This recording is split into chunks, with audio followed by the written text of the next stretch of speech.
Welcome to part 2 of developing your products and services. Human resources. Whether you are running a sole proprietorship, LLC, corporation, or a nonprofit organization, you will need to know who will execute the functions of your products and service distribution. Your human resources are comprised of personnel, contractors, consultants, coaches, and even volunteers. Personnel is generally comprised of board members, officers, employees, volunteers, and interns. These positions should have clear job descriptions with responsibilities, key performance indicators, compensation structure, and benefits packages. Contractors are human resources you will use to outsource a step in your distribution process. Contractors are not employees and are considered 1099 contractors. They are assigned a project and are paid based on their set rates for the completion of this project. It may be more cost effective to subcontract out specific steps in your process of distribution. Save this information because you may need this later when you're developing out code of ethics with policies on how your contractors will be selected and expectations for doing business with your company.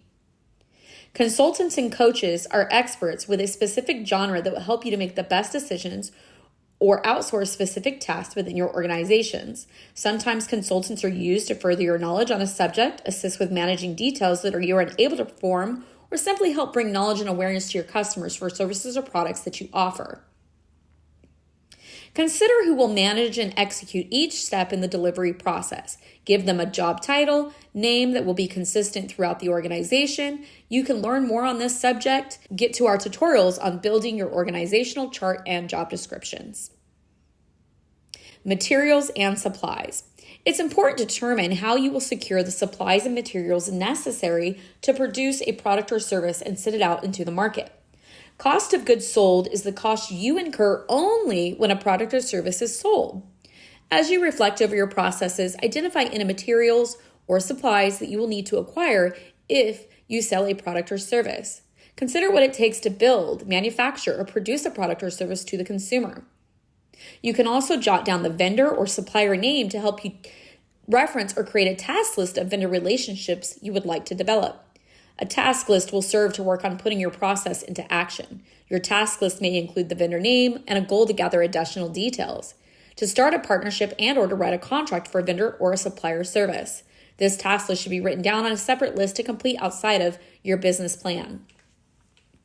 Consider if you plan to keep inventory on hand for the products and services you plan to sell. You will want to include a method for tracking and monitoring inventory.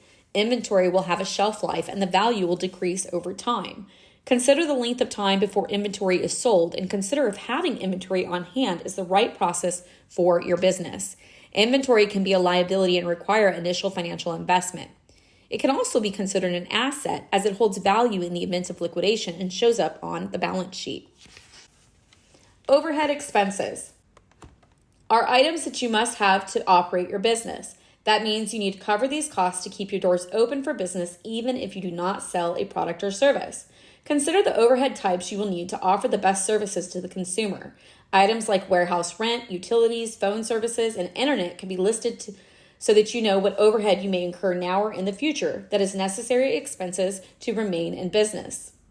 You do not need to know the exact cost of these items yet, but if you take the time to list them out, it will give you a starting point to begin researching the cost to open your business. If you already incur costs, consider working with a cost reduction specialist to ensure you are not spending cash flow on unnecessary or overpriced business expenses. Consumer education and marketing. You may not need to acquire or help the customer acquire these resources. However, it is important to fully understand the resources the consumer may need to access your product or service and/or to use your product or service. It is good to educate the consumer prior to doing business with your company. This is a great way to build credibility and authority in the marketplace and may be useful when developing your marketing message and establishing partnerships with other organizations. Next, it's important to determine the ideal customer for each product or service you offer. Sometimes the ideal customer may be the same for everything you offer, and other times it may vary. Your ideal customers are consumers who desire to purchase the product or service you offer. Understanding who they are will help you determine where to find them, how to engage with them, and how to turn them into a loyal customer. You may have several types of ideal customers based on the products and services you offer, and you may find a pattern that demonstrates a specific ideal customer that can be targeted for all the products and services you sell. Consider the products or services you have listed and described. Answer the following customer segmentation questions for each product or service. Number 1, demographics. What is the age, gender, education, income level, ethnicity, and any other descriptive characteristics of your ideal client? Number 2, psychographics. What are their beliefs, values, lifestyles, social status, opinions, and interests? Number 4, geographic. The area or region they live and or work. And also consider where those people might actually be hanging out. Number 4, behavioral. This refers to the life cycle of their buying patterns. These buying patterns are connected to life situations, special occasions, events, life changes, holidays, vacations, etc. Once you know who your ideal customer is for the product or service you offer, the next step is to find out where they are located. The goal is to discover where to find them so you can interrupt their day and bring awareness to your product or service. Getting the attention of your ideal customers is paramount to engaging and converting them into a customer. This information will be used when you form lead attraction strategies. You can learn more on our videos around marketing campaigns. Now that you know who your ideal customer is and where to find your ideal customer, you want to engage your customer by communicating to them. This is lead engagement. The goal is to decide how you will communicate to them. You may communicate differently to each person based on their location. If someone is found on social media, they may get a private message to talk. Whereas if someone is found at a networking event, they may get a handshake and a verbal introduction followed by a business card. Maybe you plan to engage with them through a flyer or commercials that invite them to reach out to your company. Be sure to consider all marketing options. You will also investigate the cost for these marketing options. It is important to understand what differentiates you from your competitors. Knowing what you do differently will help you to clarify your message for your ideal customers so they will see why your product or service is a better option for their needs. Based on the products or services you plan to bring to the market, list companies who sell, make, or distribute the same or similar products and services as you. Each product or service you offer should have clear pricing strategies so that you are breaking even and making a profit in your business.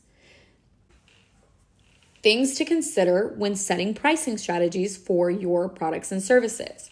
SRP, suggested retail price. Considering your competitors, what are your ideal customers currently willing to pay for this product, service, or similar products and services on the market? Use this as a base point for your pricing strategies to determine your retail price for products and services. Cost of goods sold. What is the cost to you to sell your product or service? Remember earlier, we mentioned that the expense only incurred when you sell a product or service is a cost of good.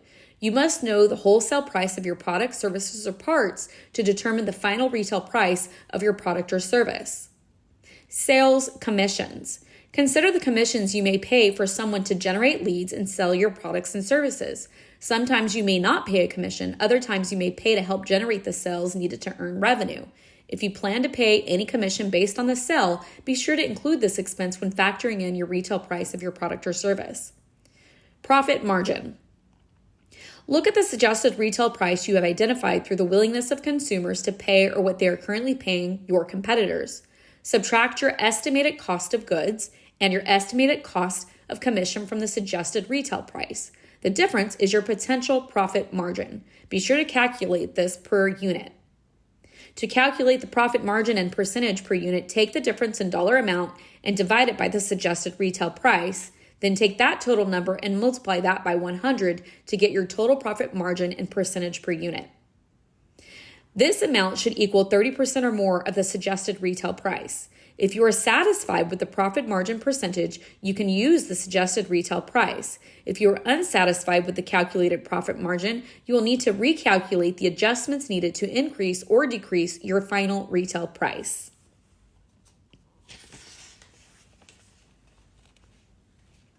Now that you have set the pricing strategies for your products and services, it is time to identify your sales goals. Sales goals should factor the capacity of production. This is the total time or measurement of number of units that can be distributed in each time period. For your business planning purposes, you will project your sales goals for the next year. Based on the number of sales you project, you can determine projected expenses and net profit. Here are some terms to consider. Sales goals. Consider the capacity at which you can produce and distribute the product or service you plan to launch in the year. How many can you produce and distribute with excellence? This will tell you the potential you have for sales within that year. Use this number to calculate your projected gross revenue. Gross revenue is the amount you will make when a product or service is sold before deductions. To project your gross revenue, multiply the number of sales by the total retail price to get the gross revenue in dollars. You now have projected gross revenue for the product or service you plan to take to market in the next 12 months. Do this for each product or service you plan to take to market and add the totals to determine your projected revenue, accounting for all products and services you plan to go to market. Gross expenses are the sum of your cost of goods sold and any sales commissions per unit multiplied by the total number of projected sales goal. You can tally that total COGS and sales commissions for your gross expenses per unit and multiply that number against the total number of units you plan to sell. This becomes your projected gross expense per unit. Do this for each product or service you plan to go to the market and add these numbers to get your total gross expenses. Your projected net profit will be your gross revenue minus your gross expenses. This gives you a general idea of what you will make from selling products or services. You will need to break down your overhead expenses and identify the annual overhead expenses and subtract that from your net profit to determine your actual profit or loss for your company. You can learn more about profit and loss in our financial planning workshops. If you feel that this content has been helpful, please remember to like, share, and subscribe to all of our handles, and be sure to forward this information on to others that may find this useful. Thank you so much, and thanks for watching.